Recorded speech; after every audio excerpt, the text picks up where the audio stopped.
Daily God's Promise. Day 23. Psalm chapter 69 verse 35. For God will save Zion and build the cities of Judah, that they may dwell there and possess it. This verse is a powerful declaration of God's promise to restore, rebuild, and establish His people in their rightful place. It reassures us that no matter how broken or scattered things may appear, God has a plan to save and rebuild what seems lost. David wrote this psalm in a time of distress, yet he ends with confidence in God's saving power and restoring grace for His people. This promise reminds us that God is not just our Savior, He is also our builder and restorer. Reflection on the promise. God will save His people. Salvation is not only personal but also communal. God rescues His people and brings them into freedom together. He hears our cries, responds with mercy, and moves to bring lasting change. In Psalm chapter 34 verse 17, it says, "The righteous cry out, and the Lord hears, and delivers them out of all their troubles." God rebuilds what was broken.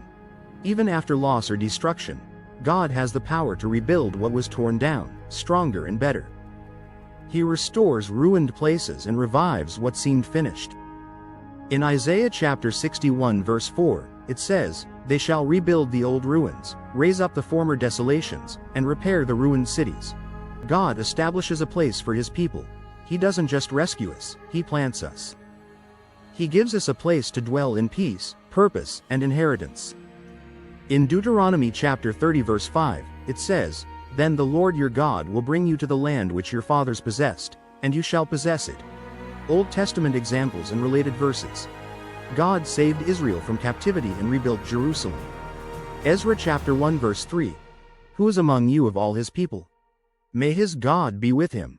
And let him go up to Jerusalem, and build the house of the Lord." God stirred the hearts of His people and restored what was lost. Nehemiah was used by God to rebuild the walls of Zion.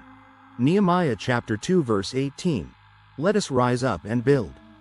Then they set their hands to this good work. With God's help, what seemed impossible was completed in record time. David declared God as a fortress for his people. Psalm chapter 31 verse 3. "For you are my rock and my fortress. Therefore, for your name's sake, lead me and guide me." God is not only our protector but also the one who plants us securely. New Testament examples and related verses. Jesus declared He would build His church. Matthew chapter 16 verse 18. "I will build my church, and the gates of Hades shall not prevail against it." God is still building today. He builds people, homes, communities, and churches. Believers are God's building and temple. 1 Corinthians chapter 3 verse 9. You are God's building. God is actively working in and through us to be His dwelling place. God prepares a place for His people eternally. John chapter 14 verse 2-3. "In my Father's house are many mansions. I go to prepare a place for you." The promise of restoration isn't only for now, it's for eternity. Applications for today.